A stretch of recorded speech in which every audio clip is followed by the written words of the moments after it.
Hello and g'day, and we're here today with our special guest. I'll get her to introduce herself so we can find out more about what she's got going on in Golem Overlord and other things moving forward. Hello, I'm Eterna. Yeah, I guess I have a couple of handles online and a number of accounts, but ultimately in Splinterlands and Go, I'd be known as Eterna. So that's my name. Let's see, what do I have going on? Well, for all of you who are part of Golem Overlord, it's a pretty epic, pretty fast-moving game, which to some is kind of like an idle clicker or a browser game, but to others, it's a highly organized, concentrated war game where you can kind of make a living off farming parts and kind of climbing the leaderboard. So let's see here. Basically, I want to kind of share a little bit about our guild, which is currently, I believe, number 5th on the leaderboard, the guild leaderboard. And originally, like it's called Source Code Alliance X, and has recently kind of come term the Alliance of Guilds. Originally, its first intention was to just create a whole bunch of guilds myself, sub-guilds, which were connected to the main guild in anticipation of the guild's 1.0 release of the game, where we could upgrade our guild roster and have many more people in the main guild. And so what we've been doing so far is we have about about 5 of guilds that myself and my partner have made, that we have invited a multitude of people that are part of the Go game into guilds, which we consider all the same guild, and we have a Discord for everyone to tune in, even though they're kind of part of their own guild, like you would be in your own guild in the game. They're all a sister guild, Source Code Alliance X. And so the intention here as the game kind of progresses, because right now we're in the alpha phase and there's still a lot of growing. People are kind of finding themselves, finding their play style, finding out what works for them. And as a guild space holder, guild owner, I'm finding out who are the people that shine the brightest, who are the people that are going to be there for the guild, what are their personalities like, what are their play styles like, are they the kind of people who want to be on the leaderboard, are they going for the top, or are they just kind of like wanting a family to kind of like tag in with here and there and just, chum out. So our main central guild, which is the Source Code Alliance X guild, we kind of collect out of all the other guilds that are associated with us, the members that are making the strongest characters. And we bring them into what we call the leaderboard guild, or the ranking the leaderboard with that guild. What's that? I said nice. Yeah, I was just keep going. I was agreeing with you as we were going. That's right. So yeah, Very cool. Yeah, you're one of the top members, which is cool. You're flexing for sure. not trying to. Well, you're doing a good job, and it gets harder and harder. Like as we all grow, you know, we were moving up the leaderboard pretty fast, and now we're kind of like, okay, there's like 10,000 ranks separating us from like the guild above us, and we even have that map in our guild and yourself, and you're huge players, up in the like top 10 and top 20, while we have another couple that are kind of like skirting. I'm in the top 60, we have some top 70, top 80, and even our lower numbers are in the kind of the top 200, top 100. So we have a really nice spread, a really tight spread. Yeah. Where I'm gonna go with this is like we have this cool leaderboard thing that's kind of known now. But what we had started doing, which is the kind of grassroots part, because none of what we're doing now in the Alliance of Guild, kind of change the topic here. Right. The Alliance of Guild intention is more of a person-to-person grassroots thing that we organize on Discord. And so basically, we invite people to kind of join the Alliance. And through joining the Alliance, I can only say so much because I don't want to give away our secret. So if there are people who wish to join the Alliance, you can DM myself or other members of the guild, and we can invite you in and we can talk about details. Yeah, link will be down below for everyone who wants to join the Discord, so it'll be in the bottom of the video. Yeah. Keep going, sorry. Yeah, very cool. Yeah. That's okay. Yeah, kind of what to say. I'm just kind of thinking of what to say without giving away too much, because it's a cool idea, and so far we have quite a number of guilds that we're allied with, and we're all kind of considered the same team. And we do a lot of collective work. Like we have a few kind of channels inside of the Discord, which are privy to people that have joined the alliance. One of which is known as the Round Table Council, where if you say have your own guild, you're part of the alliance of guilds, and you have a spot at the round table. Any member of one of those guilds who has bought a workbench has a seat at the round table. You may ask, well, what's the significance of this? Having a seat at the round table or being at the round table is kind of like the council or like the governing body, even though I was just saying governance. What I'm trying to create here is a grassroots community where we decide the direction that the alliance is going. And I would like to empower people to participate with their voice and their sense of direction and their sense of community to help bring this into a direction together.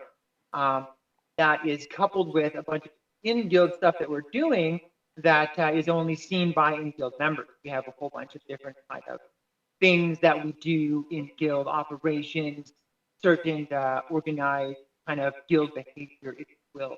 So once inside the guild, if you feel like joining up, there's a whole bunch more stuff that you can discover once you're kind of part of the crew.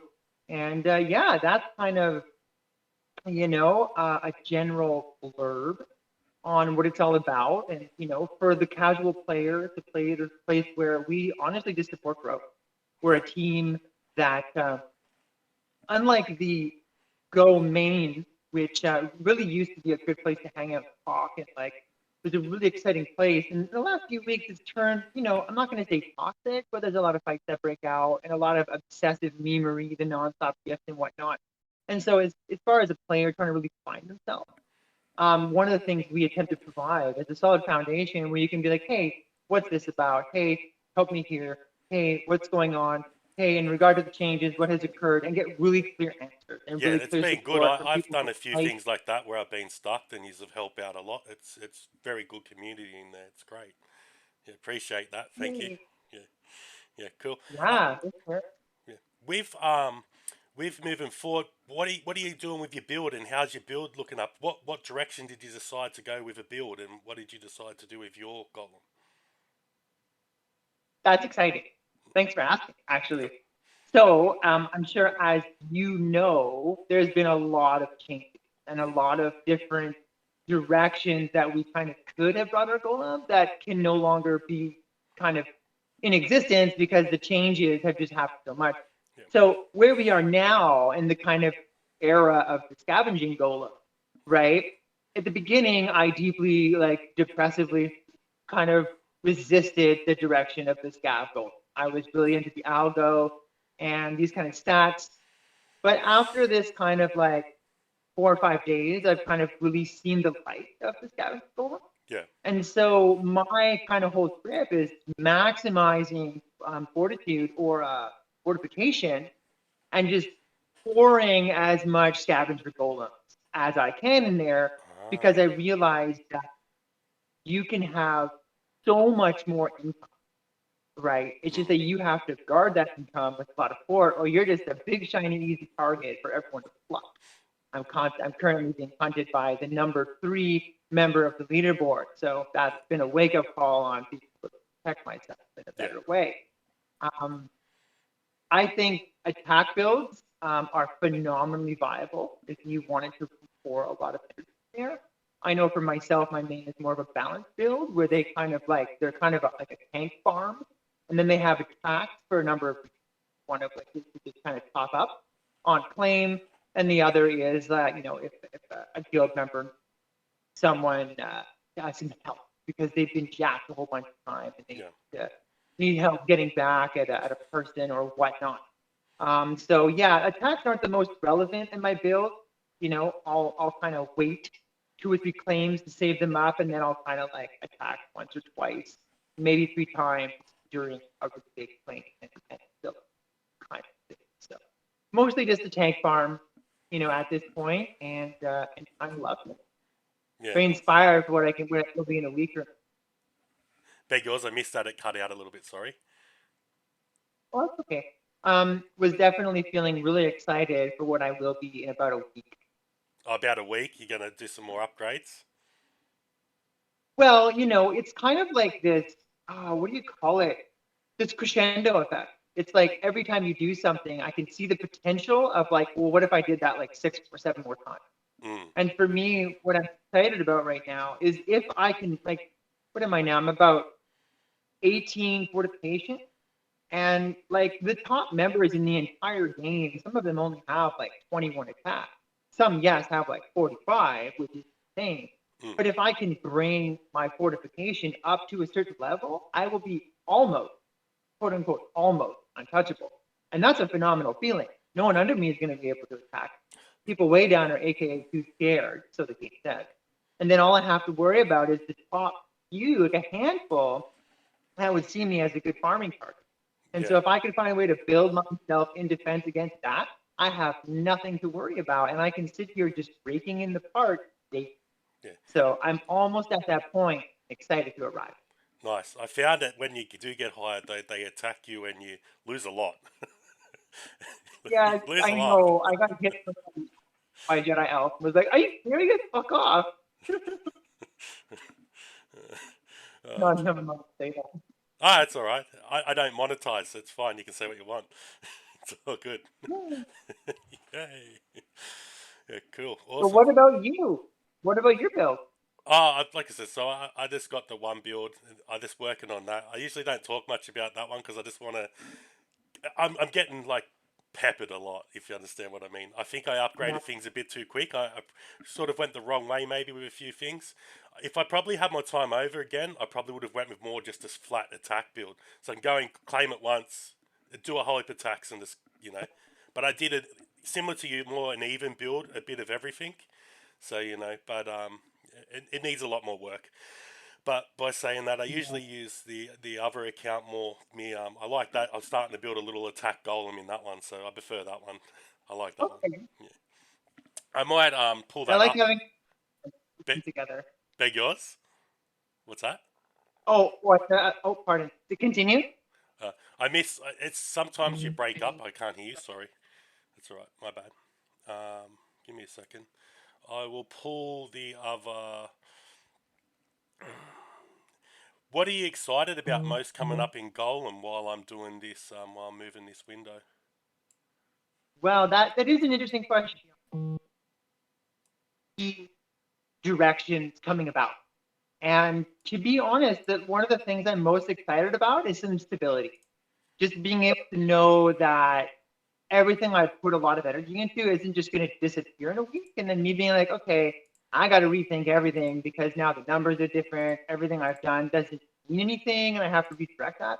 When I'm investing and I'm like constantly on the markets trading and then pulling new parts in, I want to make sure there's sovereignty. Currently, there's not a lot of sovereignty in the game. And when it comes down to people talking about that on domain, a lot of the times you're just going to get attacked. People would kind of justify the process instead of there being empty. So a little bit of stability in the game is what I'm looking for. However, the Guild 1.0 will be interesting. I was looking forward to that more earlier. I'm still looking forward to it. However, now I feel it's just going to be a new era of a lot of work because we're going to have to rally people. We're going to have to start kind of committing to minimum payment. Keep going. You there? Oh, okay, yeah. I Yeah. just got a weird thing on my screen. I was sharing. Can you still I'm hear me? sharing the screen so you'd be able to see the golem live. That's what I was doing while you were talking. Keep going. That's fine. Very cool. Yeah, and so I feel it's going to be an interesting time because I'm going to have to reach out a lot and rally people. And in the process, like I realized that our guild, we're not necessarily a bunch of wealthy whales. Mm. So we could very well drop a lot from our place on the leaderboard because of the inability to level up the size of our guild as fast as other more high-paying guilds, which can just pour the shard in and pour the part in order to level up their build size. So I'm a little not worried, but I can see that there may be some challenges on the horizon that may challenge the leaderboard position of our guild, kind of thing. So yeah, as far as some of the proposed changes coming up, I really do like the idea of the dungeon crawler aspect of Go. I'm playing a couple of dungeon crawlers on my PC right now, which are freaking awesome, like pre-2000s kind of style, the old school style. So I have a lot of love in my heart for that kind of gameplay. And if it was found a way to enter Go, that would be super cool. I know there's been some talk about the boss battles, exploration, NFT equipment. And so I feel that very soon we're going to be saying goodbye to the Go we know currently. Like, we're in an era of huge change. So I think that's all we can really expect in the upcoming more. Yeah, I just Get hope ready for it. I just hope that it goes, that because we were early and because we did that, that all of us early people get an advantage then, especially if it changes. So that's I understand what you're saying with the other. I'm slightly a little bit worried there if they change a lot, but I don't think they're going to change too much. I hope not. Usually, his direction so far has been pretty good. Um, so, like if he sees a problem, he usually fixes it pretty quick, doesn't he? Yeah. Yeah, he's a pretty reliable programmer. And there is a bunch of kind of heads in the community who do, love the game and are kind of examples. They're usually on the top 25 kind of thing and help the process along, provide a lot of pieces of that. Yeah, I guess, if there was one more thing I'd actually kind of like to bring focus to, which is a bit of a side quest, if you will. And it's in our guild, there's been some conversation from our people around the Chung Till farm.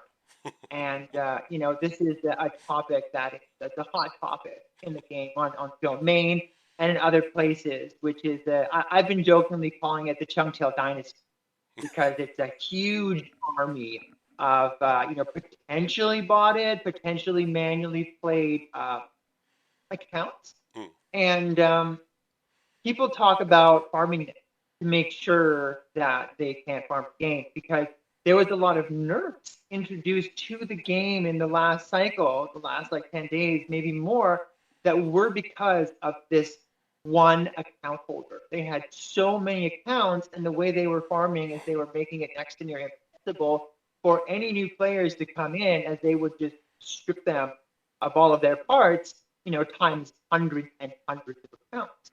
And Mm. so, there's this kind of sentiment in the guild, hey, are we going to start farming Chum Till? And so, I want to put it out there to the entire population of Go. Let's wage war on the Chung Till army. At any single time you can attack a Chung Till account, do so.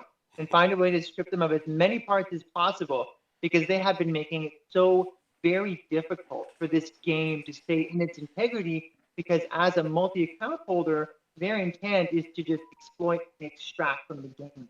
And it's because of these people that it's very difficult for these games to gain traction and integrity, and for the token to stay stable.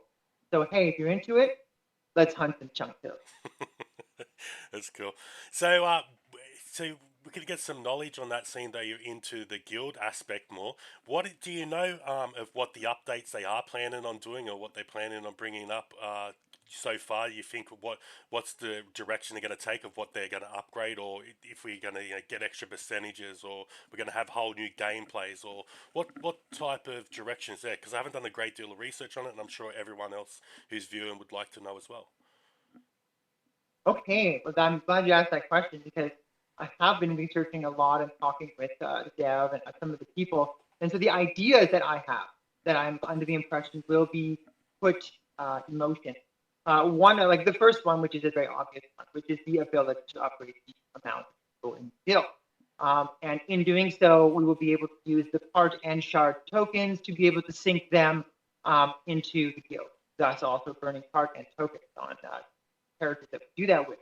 Some of the next growth that I've been heard will happen is that there's going to be kind of special rooms, or like almost like, say, because this is like a post-apocalyptic world, right? And your guild is like a bunker, right? So imagine kind of like an above or underground kind of like bunker where you can like build another room, which is like the war room, or like the intelligence room, or, like the research and technology room. And so I'm under the impression you can build these rooms that are going to give you bonuses Nice. to the people in your guild. And so knowing this is one of the other reasons why I originally purchased so many guilds to get so many players in. So when that comes about, people are like, hey, we want to be all attack. If you put all the attack people in the attack bonus guild. If people are like, yeah, we just want to farm. Okay, well, we get you over to the farm bonus guild or whatever it comes out to be, right? So we have a bunch of guilds that we can build in different ways, Yeah, it's a smart depending on direction. what update. Very smart direction. Yeah, yeah, right. Trying to like make sure that we what do you call that? Are ready like ahead of the game. I'm that kind of person who likes to like really kind of think ahead. So when stuff does happen, you're like, hey, already thought of that, and we're gonna hit the ground running when whatever happens, kind of thing. So yeah, I'm hoping that there's an ability to create alliances amongst guild members, like amongst guilds themselves. I'd like to be able to have what do you call that? Because in your main guild right now, you can have friendly fire on or off, and in our guild, we have it off, so that you simply just cannot accidentally pass another member of your guild. However, it would be nice to be able to forge alliances with, say, oh, there's a sister guild. We can't attack them either. Like maybe that's an upgrade. Maybe you have to buy into that. But in some way, it would be very cool to find ceasefires amongst all guilds that want to be part of that without it just being verbal kind of thing. Is that more Right now, we're because working when on you're that too. clicking through, like sometimes when you're clicking through, you'll click through real fast, and if you don't pay attention and read everything that's there, you might attack one of your sister guilds. Yeah. Yep, that's Yeah. exactly it. And Yeah. like as you know, without saying so many details, we have a lot of verbal non-aggression pacts with a lot of guilds. Whoever enters the alliance, we do create a non-aggression pact with details notwithstanding. And sometimes we have to work out the issues of someone accidentally got attacked, and we do what we can to reimburse and settle it because we're trying to sustain that large integrity with just our word and with people being aware of who they're clicking on. So Mm. every person has to be a bit more aware. So being able to mitigate that is great, Yeah. but also being able to cultivate that with people who are aware is also, I think, really good. Cool. Awesome. Well, I'm going to think I'm going to click into this here, and I'm going to attack someone. Can you see the screen that I've shared? I can. Okay. So let's attack someone. We'll see. We'll go through quickly here, and we'll attack a few people. Give me a second. Okay. Righto.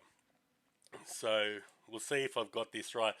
By the attack here, I would want to go 1 or 2 under my attack. Is that correct? Yeah. One, you're gonna have a 64%, but you'll have way bigger profits if you land a blow. Mm. Two, you'll have a 75%, and you'll have a much safer version of profit. If you want like three, you may find penalties if you're really strong, but it'll be really safe guaranteed profit. So you Okay. really just gotta balance the risk reward Yeah, kind of riddle. that's usually the percentage down the side here, like that there. So you lose a 10%, 15%. So it'd be better for me to Yeah. hit these ones. So I'm going to hit these really quick, yeah? So I Yeah. got 6 energy. I'll hit them quick so they A rule don't of drain me. yeah.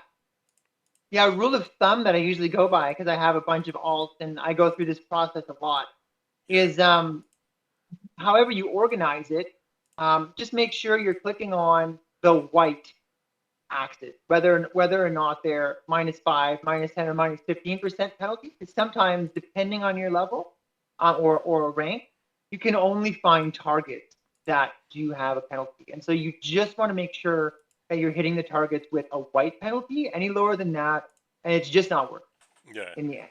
Because Yeah. if you were to go and hit higher targets with larger fate, you'd have the same amount of penalty.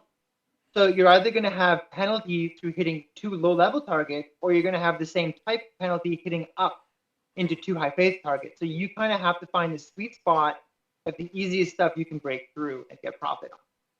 Yeah, definitely. I think then if we had a look, my stash wasn't big enough, so I think personally, I think I need to upgrade this one a bit. I was going to wait because I wanted to upgrade this, but just by that, I think I need to bring that up a little bit more. So I think I lost profit then because of the attacks, if you know what I mean. I sure do. It can happen. Sometimes it just kind of sucks. Yeah. So if we You need a bring nice cap and you can go. that up a little bit, I think it will be great.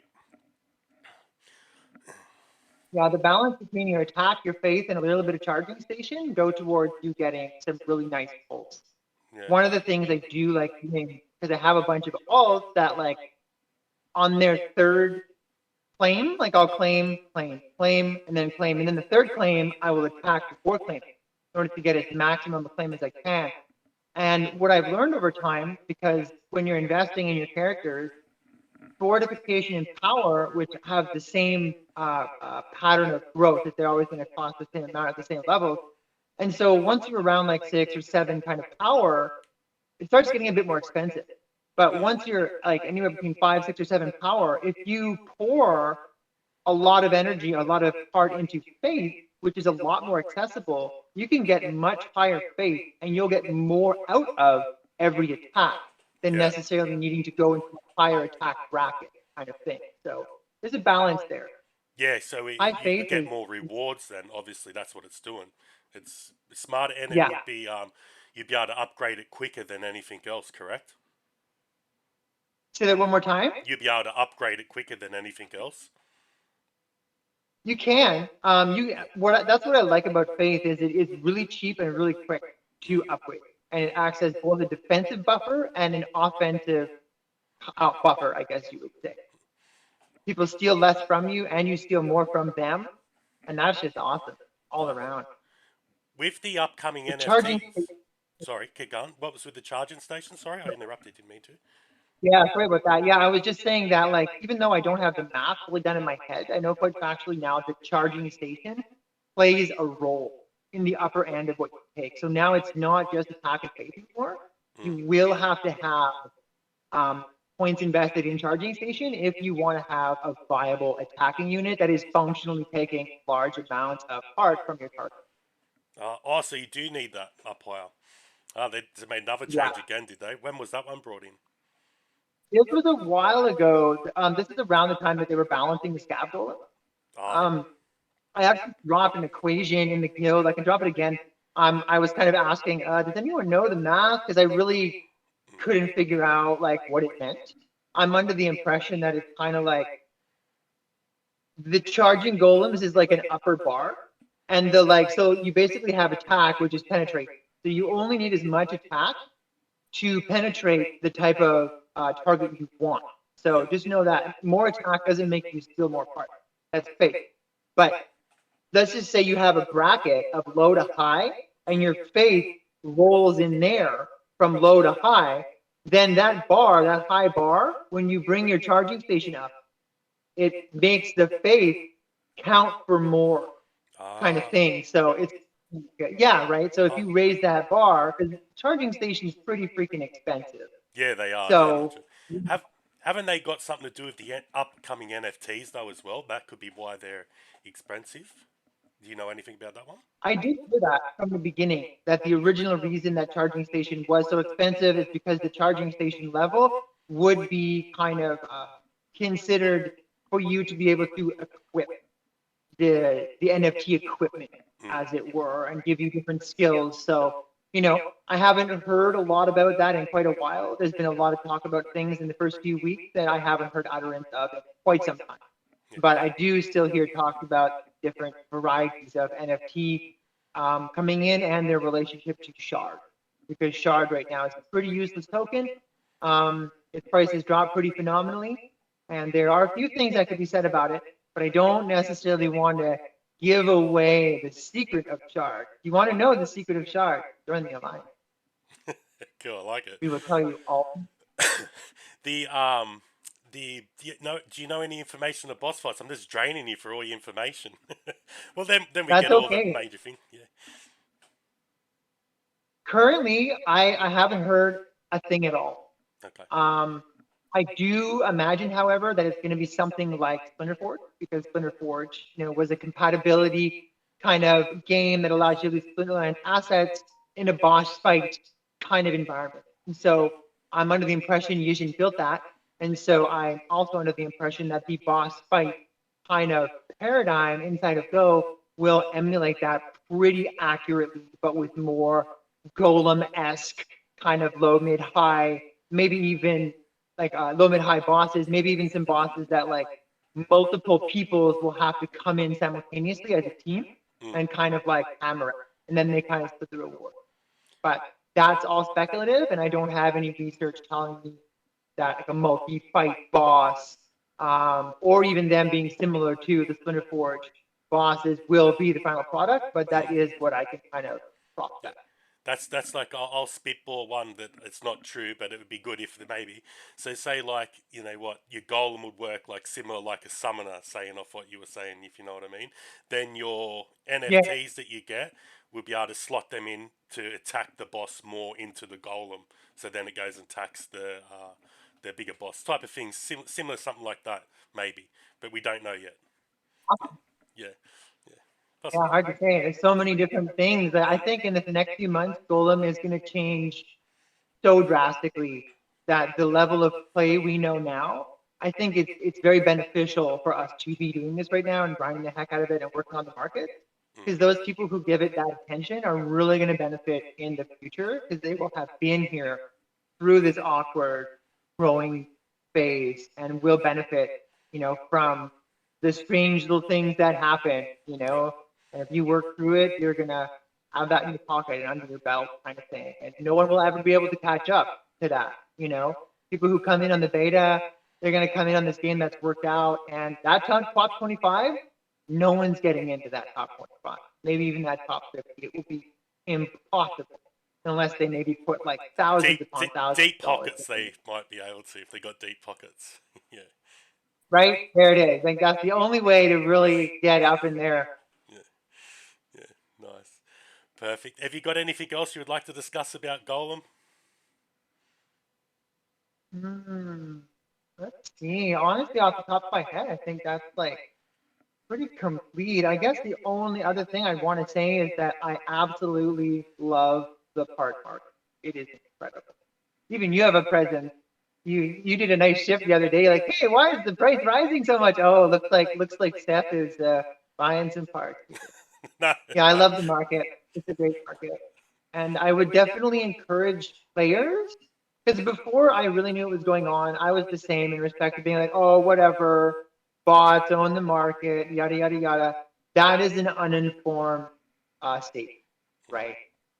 Inform yourself, learn how to work with the markets. I am constantly generating tons of extra parts every hour being on the market. Just as a human with no extra tech, I'm taking account of each one of my buys and sells, making sure to screenshot stuff so I know exactly how much more to sell or how much more to buy in congruence to how much I just sold or just bought. And so I just love to encourage the so-called small player or the discouraged player that yes, you really can get a position in the market and know it's not like just dominated by bots and people can't participate. It's a ripe and fertile trading ground. Yeah, So, if you're feeling, get in there, teach yourself, ask someone. If you want some pointers from us, join the alliance. that's it. And at the end of that, we're going to sign off with that one. It was great having you on. Hopefully, we can get you back for a different episode coming up soon. And hooray and goodbye. Bye.